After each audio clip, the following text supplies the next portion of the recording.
2 মাস চাঁদা উঠানো বন্ধ ছিল। এখন আবার ক্ষমতায় যারা আসেইনি তাদের কর্মীরা চাঁদা উঠানো শুরু করেছে।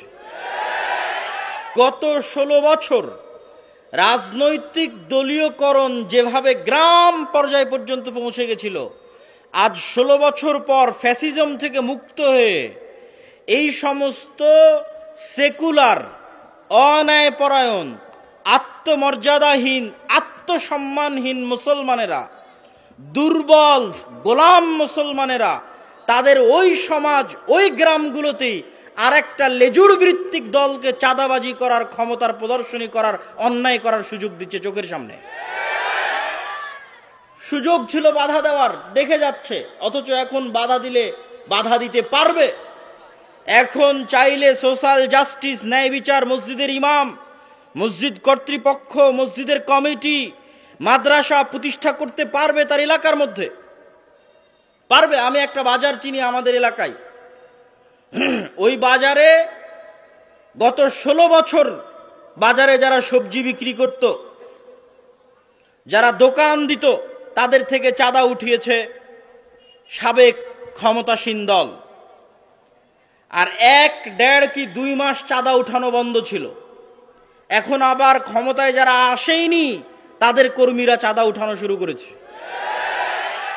অথচ ওই মসজিদ কর্তৃপক্ষ চাইলে, এখনো যদি চায়, বলে যে এই মসজিদের সাথে সম্পৃক্ত এই বাজারে যদি কিছু টাকা উঠাতেই হয় তো মসজিদ কমিটি উঠাবে, উঠিয়ে জনগণের কল্যাণে ব্যয় করবে। এতটুকু সাহসিকতা আপনাকে দেখাতে হবে। আপনি যদি মানুষের উপর হওয়া অন্যায়, জুলম বন্ধ করতে না পারেন, আল্লাহ আপনাকে কখনোই রাষ্ট্র ক্ষমতা দিবে না। আপনি একটা লেভেল পর্যন্ত ন্যায় বিচারক হন, ন্যায় বিচারক হওয়ার চেষ্টা করেন, কেননা রাষ্ট্রে ইসলাম মানে ন্যায় বিচার। ন্যায় বিচারক হওয়ার চেষ্টা করেন, আল্লাহর দয়ায় আল্লাহ সুবহানাহু ওয়া তাআলা আপনাকে রাষ্ট্র ক্ষমতায় পৌঁছে দেবে ইনশাআল্লাহ। সম্মানিত উপস্থিতি, এই জন্য যুবকদের প্রতি, উপস্থিত মুসল্লিদের প্রতি উদাত্ত আহ্বান জানাবো, আপনি যদি পূর্ণাঙ্গ মুমিন হতে চান, আধুনিক যুগের তাগুতগুলোর কাফের হতে হবে। আধুনিক যুগের তাগুতের কাফের না হয়ে আপনি ইব্রাহিমের অনুসারী হতে পারবেন না।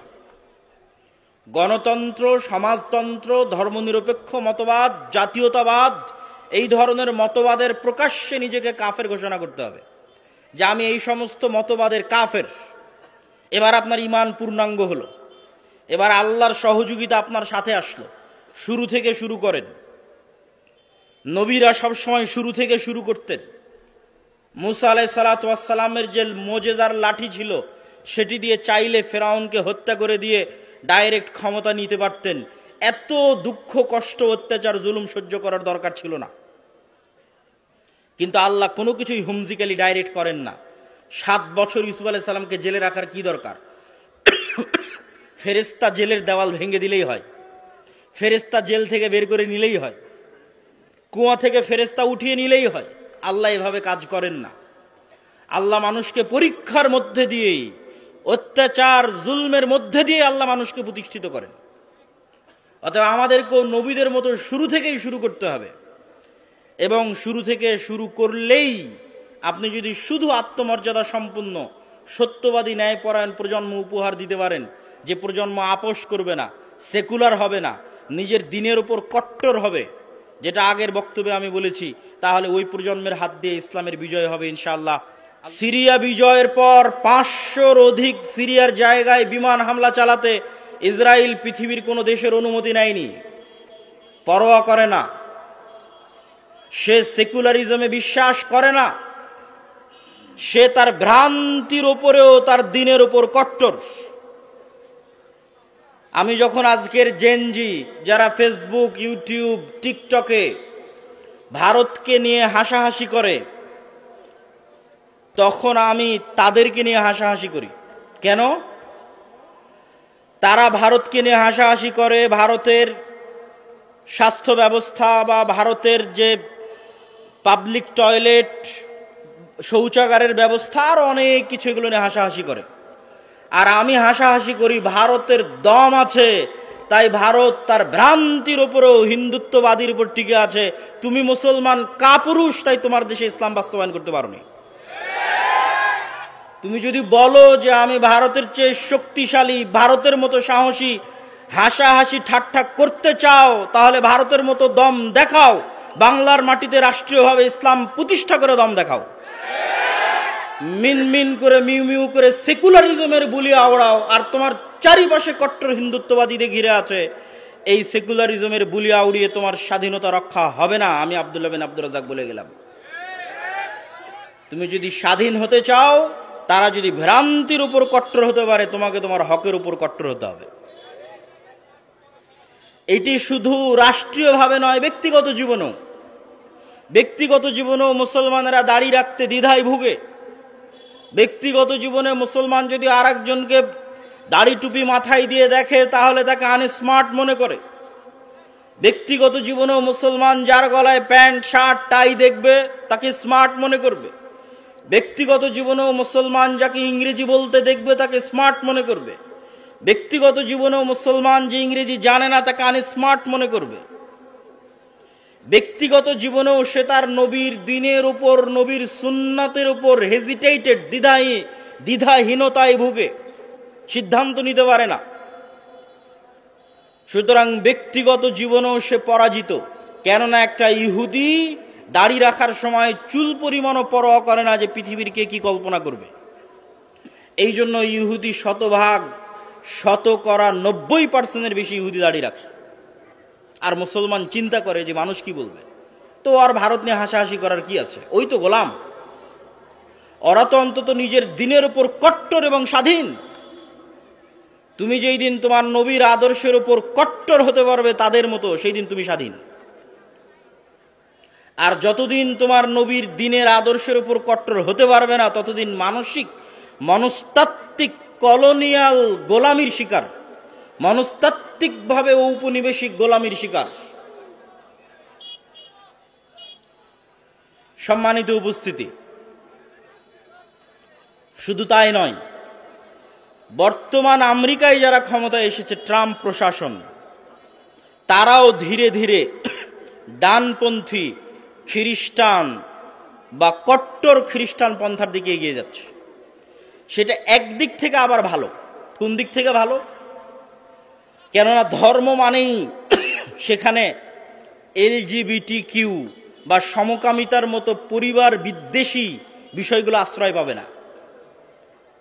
এই জন্য ইলন মাস্ক সে LGBTQ এর কট্টর বিরোধী।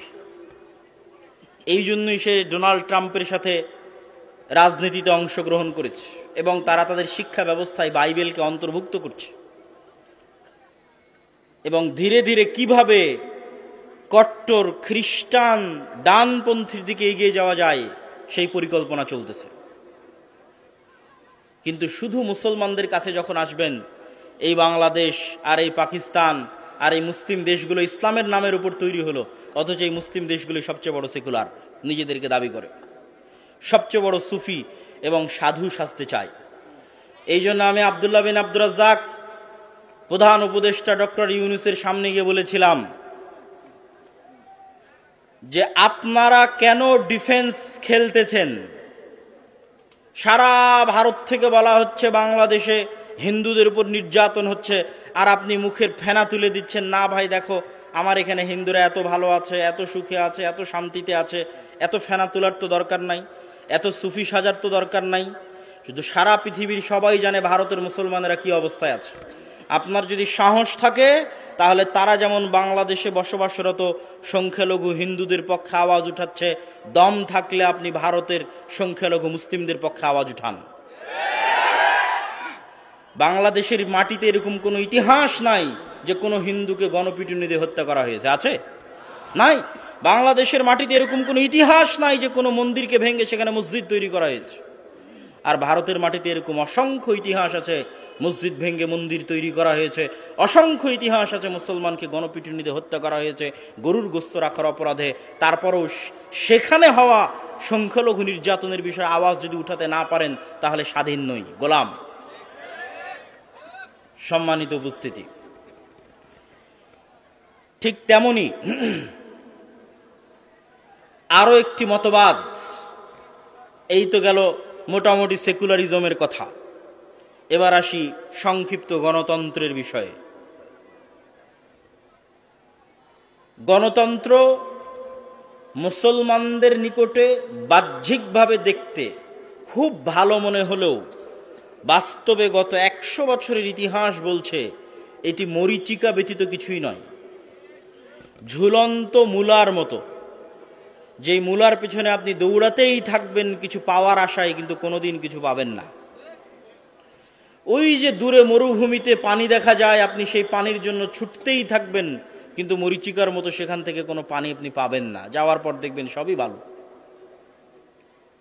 তো সেই মতবাদের নাম হচ্ছে গণতন্ত্র। মানুষ প্রশ্ন করতে পারে, যদি গণতন্ত্র এতই ব্যর্থ হয় তাহলে আমেরিকা এবং ইংল্যান্ডের মতো উন্নত দেশে কেন ব্যর্থ হয় না? আমিও পাল্টা প্রশ্ন করতে চাই, থার্ড ওয়ার্ল্ড কান্ট্রিতে গণতন্ত্র কেন কোনোদিন সফল হতে পারেনি? মুসলিম দিয়ে কথা না, তৃতীয় বিশ্বের কোনো দেশেই গণতন্ত্র সাকসেসফুল নয়। আপনার আশেপাশের যত গণতান্ত্রিক দেশ আছে যাদের লেভেল বাংলাদেশের পর্যায়ের, সেখানে অনৈক্য, মারামারি, গন্ডগোল, হরতাল, অস্থিতিশীলতা লেগেই আছে, লেগেই আছে, লেগেই আছে, লেগেই থাকবে।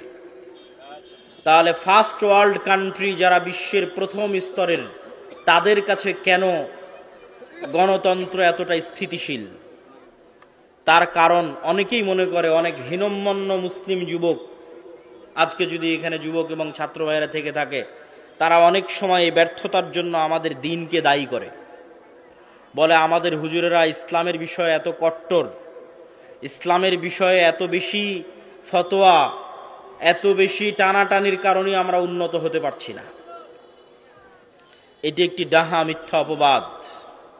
আপনি ইতিহাস ঘাটলে দেখবেন, যখন বাদশাহ আলমগীর ভারত শাসন করে, ওই আফগানিস্তানের কাবুল থেকে, কান্দাহার থেকে একদম মায়ানমারের আরাকান পর্যন্ত বিশাল সীমান্ত যখন বাদশাহ আলমগীরের অধীনস্থ, তখন সমগ্র পৃথিবীর মোট জিডিপির 30% জিডিপি ছিল ভারতে। আর 1947 সালে যখন ব্রিটিশরা ভারত থেকে বিদায় নেয়, তখন সমগ্র পৃথিবীর মোট জিডিপির মাত্র 3% জিডিপি ছিল ভারতে। মানে 27% অর্থ সম্পদ ভারত, পাকিস্তান, বাংলাদেশ থেকে চুরি হয়ে গেছে। ঔপনিবেশিক শাসন আমল থেকে শুরু হওয়া এই চুরি এখন পর্যন্ত অব্যাহত আছে। ছলে বলে কৌশলে এই চুরি এবং অর্থ পাচারকে অব্যাহত রাখা আছে। আপনি যান আফ্রিকান মুসলিম কান্ট্রিগুলো, আফ্রিকান মুসলিম কান্ট্রিগুলোর তাদের যে খনিজ সম্পদ আছে, এই যে যত ইউএন ফোর্স যায়, শান্তিরক্ষী বাহিনী, এরা কি করে? এরা জাতিসংঘের পক্ষ হয়ে কি করে? ওই দেশগুলো অস্থিতিশীল কেন? ওই সমস্ত আফ্রিকান মুসলিম দেশগুলোকে তাদের নিজ দেশের খনিজ সম্পদ ব্যবহার করতে দেওয়া হয় না।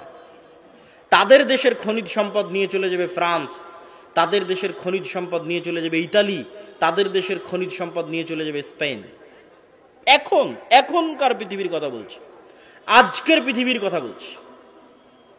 টাকা থাকলে সবই ভালো লাগে। আপনি বাস্তব জীবনেও এটি প্র্যাকটিক্যাল দেখবেন। মানুষও বলে, হাসাহাসি করে মানুষ বলে যে যদি টাকা না থাকে তাহলে ভালোবাসা জানালা দিয়ে পালায়। তো আমেরিকা, ইংল্যান্ড, ইউরোপের কাছে অঢেল সম্পদ আছে। অঢেল সম্পদ থাকলে এমনিতেই গণতন্ত্র কেন, সকল তন্ত্র চলবে। কিন্তু এই অঢেল সম্পদ আসছে কোথায় থেকে? আমাদের মতো থার্ড ওয়ার্ল্ড কান্ট্রি থেকে চুরি করে নিয়ে যাওয়া, অন্যায়ভাবে নিয়ে যাওয়া। সম্মানিত উপস্থিতি, তাহলে আপনি প্রশ্ন করতে পারেন যে গণতন্ত্রের মাধ্যমেও যদি ইসলামের বিজয় না হয়, তাহলে আর কি মাধ্যম আছে যেই মাধ্যমে ইসলামকে আপনারা রাষ্ট্রীয় ক্ষমতায় দেখতে চান বা নিয়ে আসতে পারবেন বলে আপনারা দাবি করবেন? ইসলামকে রাষ্ট্রীয় ক্ষমতায় নিয়ে আসতে হলে এই বক্তব্যের এই অংশগুলো আমি গত 5ই আগস্টের পর থেকে প্রায় সব বক্তব্য দিয়েছি। কেন, এটা আমার ছোট্ট গবেষণা। আমার গবেষণার মানুষ ভুল ধরলে আমি সাদরে অভ্যর্থনা জানাবো। কিন্তু এখন পর্যন্ত কোনো দালিলিক ভুল পাইনি, এই জন্য আমি আমার এই গবেষণা বলতেই আছি। সেটি কি? সেটি হচ্ছে, আপনি যদি ইসলামকে আল্লাহর দয়ায় রাষ্ট্র ক্ষমতায় প্রতিষ্ঠিত করতে চান, তাহলে আল্লাহর দেওয়া পদ্ধতি অনুযায়ী আগাতে হবে।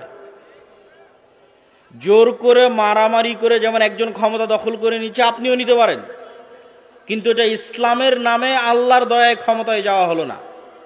ইসলামের মতো একটা পবিত্র জিনিসকে রাষ্ট্রীয় ক্ষমতায় নিয়ে যাবেন, অবশ্যই আল্লাহর দয়ায় যেতে হবে, আল্লাহর সহযোগিতায় যেতে হবে। আর আল্লাহর দয়া, আল্লাহর সহযোগিতা তখনই পাবেন যখন আল্লাহর দেখানো পথে চলবেন। তো আল্লাহর দেখানো পথ কি? কুলিল্লাহুম্মা মালিকাল মুলকি তুতিল মুলকা মান তাশা ওয়া তানজিউল মুলকা মিম্মান তাশা। দুনিয়ার মানুষ শুনে রাখো, স্থায়ী রাজত্ব এবং স্থায়ী ক্ষমতার একচ্ছত্র মালিক আল্লাহ সুবহানাহু ওয়া তাআলা। আল্লাহ যাকে ইচ্ছা তাকে রাষ্ট্র ক্ষমতা দেন, আর যাকে ইচ্ছা তার কাছ থেকে রাষ্ট্র ক্ষমতা জোরপূর্বক ছিনিয়ে নেন, রক্তাক্তভাবে ছিনিয়ে নেন। এটি আল্লাহর নিয়ম। তো আল্লাহ যে একচ্ছত্র রাজত্বের মালিক, সারা পৃথিবীর সকলের রাজত্ব অস্থায়ী। আমেরিকা, ইউরোপ, রাশিয়া, ইসরায়েল, সবার রাজত্ব অস্থায়ী। এই প্রত্যেকটা দেশের উপর স্থায়ী রাজত্ব কার? বলেন, কার রাজত্ব? আল্লাহর রাজত্ব স্থায়ী। তো আল্লাহ তার রাজত্ব পরিচালনা করে কি দিয়ে? আল্লাহ সুবহানাহু ওয়া তাআলা বলছেন যে আমি হচ্ছে আজিজুন হাকিম, মহা পরাক্রমশালী এবং মহাপ্রজ্ঞাময়। মহাপরাক্রমশালী মানে ফাআলুল লিমা ইউরিদ, যা ইচ্ছা তাই করতে পারি। পৃথিবীর এমন কোন শক্তির ক্ষমতা নাই যে আমি আল্লাহ আমাকে জবাবদিহিতার আওতায় নিয়ে এসে বলবে যে আপনি এটা কেন করলেন। এরকম কোন শক্তি পৃথিবীতে নাই। তো আমি আজিজ, যা ইচ্ছা তাই করতে পারি। কিন্তু যা ইচ্ছা তাই করতে পারার সকল ক্ষমতা থাকার পরেও আমি আল্লাহ কারো উপর জুলুম করি না। কেন? আমি হাকিম, আমি প্রজ্ঞাময়। তাহলে আমার কাছে সকল ক্ষমতা আছে, তারপর পৃথিবীর একটা পশু, প্রাণী, মানুষ, জিন, কারো প্রতি আমি আল্লাহ চুল পরিমাণ জুলম, অত্যাচার করি না। কেন? আমি হচ্ছে হাকিম, আমি প্রজ্ঞাময়। তো আল্লাহ এই সমগ্র পৃথিবী